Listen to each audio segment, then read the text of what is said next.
शेतकऱ्यांचे पोर आहे, तुमच्या गाड्यांमध्ये सुद्धा कोयते आणि कुऱ्हाडी पाहिजेच.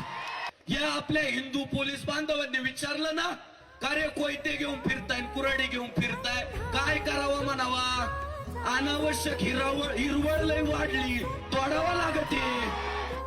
पर्याय द्यायचा आहे. दाऊदच्या विरोधात जेव्हा मला पर्याय द्यायचा आहे, तेव्हा हिंदू म्हणून मला लॉरेन्स बिश्नोईच पर्याय त्यांच्या समोर ठेवावा लागेल. कसं आहे महाराज, आमच्या सामान्य तरुण पोरांना असुरक्षित फील करून देणं आणि त्यांची माथी भडकवणं आता प्लीज बंद करा, ही माझी तुम्हाला विनंती आहे. आणि तरी पण तुम्हाला हे करायचंच असेल तर आधी स्वतःच्या हातात लाठ्या, काठ्या, तलवार, तुम्ही जे म्हणताय तसं कुऱ्हाडी घ्या आणि स्वतः पहिल्या लाईनीत पुढे जाऊन उभे राहा. तुमच्यासोबत जे मंत्री, संत्री, आमदार अशी भाषा वापरतायत त्या सगळ्यांना तुमच्यासोबत पहिल्या लाईनीत उभं करा.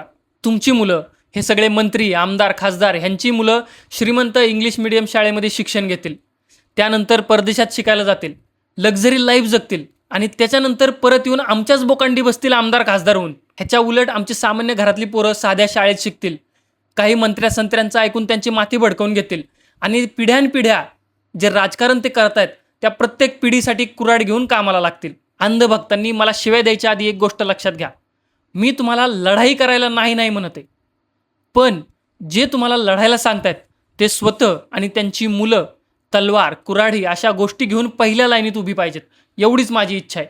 आरेला कार्य करण्याची वृत्ती प्रत्येक सामान्य तरुणाकडं आहे, पण हे जे विशेष असुरक्षिततेचं खोटं वलय त्यांच्या भोवती तयार केलं जात आहे आणि माथी भडकवली जात आहेत, हे कुठंतरी थांबलं पाहिजे.